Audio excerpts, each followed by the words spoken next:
परम पूज्य वात्सल्य रत्नाकर आचार्य गुरुदेव विनम्र सागर जी गुरुदेव की परम पूज्य आचार्य भगवंत गुरुदेव विनम्र सागर जी गुरुदेव की परम पूज्य मुनि संघ की। वैसे तो मैं माइक से सदा दूर रहा, लेकिन आज गुरुदेव का आदेश हुआ तो अपनी भावना व्यक्त करने के लिए मेरे 60 वर्ष के जीवन में अनुभव किए सभी चातुर्मास से पूर्णतः अलग रहा। पूरे 4 महीने में दोनों गुरुदेवों ने इतना वात्सल्य दिया कि गुरु शिष्य परंपरा से हटकर एक मित्र पूर्ण और ऐसा लगा कि दोनों गुरुदेव मेरे परिवार के ही सदस्य। इन 4 महीनों में गुरु शब्द के मंगल प्रवेश से लेकर आज तक पीछे का परिवर्तन की मंगल वेला तक गुरुदेव ने मुझे और आप सभी को वो सब कुछ दिया जिसके लिए हमारी समिति ने चातुर्मास कराने का निर्णय लिया था। चौमासे के पहले हम भक्तामर को सिर्फ पढ़ते थे। गुरुदेव का अर्थ फल उच्चारण सिखाकर गुरुदेव ने अपनी ज्ञान की गंगा की कुछ बूंदे हम पर न्योछावर किए। 10 लक्षण का अभी तक का सबसे सफलतम आयोजन, पूजन शिविर, प्रवचन, भव्य भक्तामर विधान, इन सब से गुरुदेव ने हम सभी को तारा है। दोनों गुरुदेव ने कभी किसी भी बात को लेकर या कोई अव्यवस्था को लेकर कभी भी क्रोध नहीं किया। हमारी गलतियों को भी साम्य भाव से सहन किया। गुरुदेव इन 4 महीनों में मेरे द्वारा या हमारी समिति के द्वारा यदि आपके रत्नत्रय में कोई दोष हुआ हो, हमने कुछ गलत हुआ हो, तो हम आपसे क्षमा चाहते हैं, क्षमा चाहते हैं, क्षमा चाहते हैं। नम्र रहे, आप विनम्र रहें, रागों के बीच भी विराग रहें। प्रभु कृपा ने मिलाई आपसे कुछ ऐसी मीत, हर घर में विनत और हृदय में मिले विसुमीत। क्या बात है, ऐसी तालियां हो जाइए, गजब, बहुत बढ़िया। और बड़े मुस्कुराते हुए बहुत अच्छी तरीके से, जिसको माइक पकड़ने का अनुभव नहीं होता, हमें पता है कि जब माइक सामने आता है तो हाथ में तो यूं माइक रहता है लेकिन पैर यूं थर थर कांपते हैं। लेकिन बहुत ही अच्छी तरीके से यहाँ पे उन्होंने अपनी बात रखी है। जोरदार तालियों से स्वागत कीजिए। और इसके बाद मैं आमंत्रित कर रहा हूँ, निश्चित रूप से एक व्यक्तित्व है। मैं कहता हूँ कि ये व्यक्तित्व यूं मानिए कि आपकी खंडवा समाज का एक हीरा है, ये निश्चित रूप से मान के चलिए। और क्या उसका समर्पण भाव है। हमारे श्रीमान महेश जी जैन, उन्हें सादर आमंत्रित करता हूं। आप आइए, आपका स्वागत है, अभिनंदन है। जय बोले मूल नायक श्री पार्श्वनाथ भगवान की जय। आचार्य गुरुवर श्री विनम्र सागर जी महाराज की जय। मुनि श्री विनत सागर जी महाराज की जय। मुनि श्री विस्मत सागर जी महाराज की जय। विगत 4 माह से जो चतुर्मास का आनंद लिया, धर्म श्रवण किया और भक्तांबर इत्यादि के बारे में जो नई नई जानकारी ली है, उनमें से एक मैं भी हूँ। मैं भी बिल्कुल एक अनपढ़ था, लेकिन गुरु के मुख से इतने सारे शब्द, इतने सारे अर्थ, इतने सारे शास्त्रों की जानकारी जो मिली, मैं बहुत बहुत आभारी हूँ गुरु का। और आशा करता हूँ कि जब कभी भी सानिध्य मिलेगा मुझे यह अवसर मिले।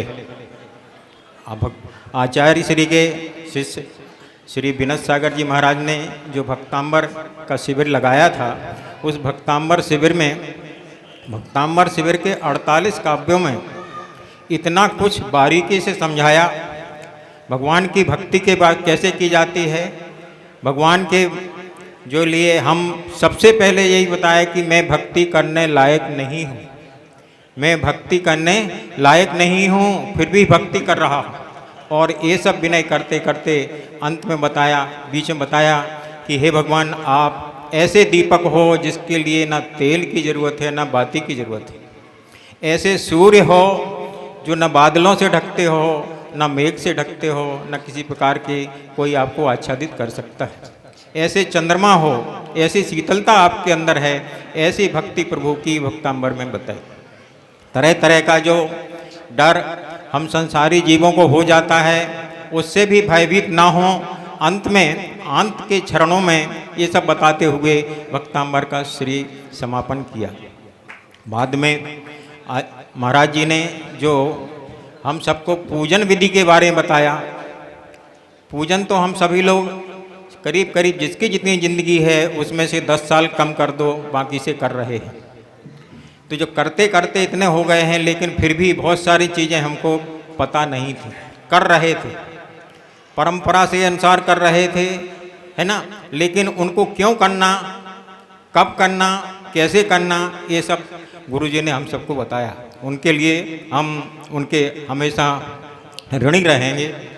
इसके बाद में आचार्य श्री के मार्गदर्शन में महाराज जी ने जो हमको और भी तरह तरह के उपदेश दिए, विभिन्न प्रकार के ग्रंथ दिए, उन ग्रंथों के माध्यम से हमको जो शिक्षा दी, जैसे 24 ठाना का उपदेश दिया, 24 ठानों का वाचना करवाई।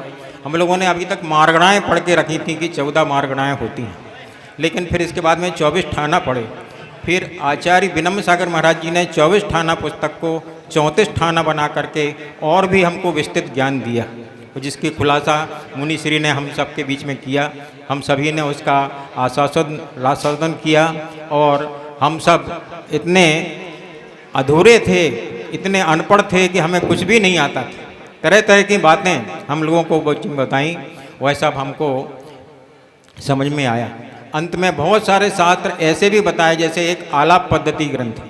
आलाप पद्धति ग्रंथ का वाचन जो करवाया, उसमें नए विवक्षा तो हम लोगों को थोड़ी बहुत जानकारी थी, सिर्फ इतना कि एक निश्चय नय होता है और एक व्यवहार नय होता है, बस, और कुछ नहीं। लेकिन जब आलाप पद्धति के बारे में विवेचना की तो हमें ये मालूम चला कि हम तो बिल्कुल कुएं के मेंढक के समान हैं। कितने सारी विवेचनाएं हैं। कोई भी पद्धति तभी कार्यशील होती है जब तक हमको नए विवक्षा ना हो, क्योंकि कहने को तो सभी कुछ कह देते हैं, लेकिन कैसे कहा जाए, कहाँ कहा जाए, कितना कहा जाए, किस अपेक्षा से कहा जाए, ये सब हमें जब तक नयों का ज्ञान नहीं होता है, जब तक हम नहीं कह सकते हैं। तो गुरु के बारे में तो जितना भी कहा जाए उतना कम है। गुरु की महिमा बरनी न जाए, गुरु नाम जपो मन वचन काय। गुरु तो ऐसे हैं जिनकी महिमा को हम अपने कथनों से नहीं कह सकते, इनकी महिमा अपरंपार है। इसीलिए अंत में कहा है कवि ने, गुरु नाम जपो मन वचन काय। मन, वचन और काय, ये 3 योग जो होते हैं, इन योगों से साध कर संभाल करके इनकी महिमा का हम बखान करें और अपने गुणगान करें इन्हीं पवित्र भावनाओं के साथ। बहुत ही बढ़िया। पूरा जी जैन वे यहाँ पे आ रही हैं और अपनी श्रद्धा भावना से जो उन्होंने जाना है, सीखा है, समझा है इस चातुर्मास को, उसको यहाँ पे बाबा व्यक्ति रूप में स्वागत है। धोधायिकं ममलं पडमामि वर्धमानं तीर्थं धम्मस्कतारं से पुण्यतीर्थयरे ससव सिद्धे विशुद्ध सभावे समणीयणान दंसण चरितलब्धिं परुवेणु। नमोस्तु गुरुवर, नमोस्तु गुरुवर, नमोस्तु गुरुवर। आचार्य शांति सागर जी महाराज की जय, आचार्य विद्यासागर जी महाराज की जय, आचार्य परम पूज्य आचार्य श्री विनम्र सागर जी महाराज की जय, परम पूज्य आचार्य विशुद्ध सागर जी महाराज की जय, मुनि श्री विश्वमीत सागर जी महाराज की जय, मुनि श्री विनत सागर जी महाराज की जय। पूज्य गुरुवर के चरणों में केवल ज्ञान के अविभाग प्रतिच्छेद बार मेरा बारंबार नमोस्तु नमोस्तु नमोस्तु। इस चातुर्मास में हम सभी ने आचार्य श्री से बहुत कुछ, मुनि श्री से बहुत कुछ सीखा है, उसी को मैं अपने शब्दों में बोलने का पहली बार प्रयास कर रही हूँ, इसीलिए त्रुटि हो तो सभी से क्षमा चाहती हूँ। मैंने यहाँ इस चातुर्मास में ज्ञान और वैराग्य की वृद्धि का एक बहुत ही अनूठा संगम देखा।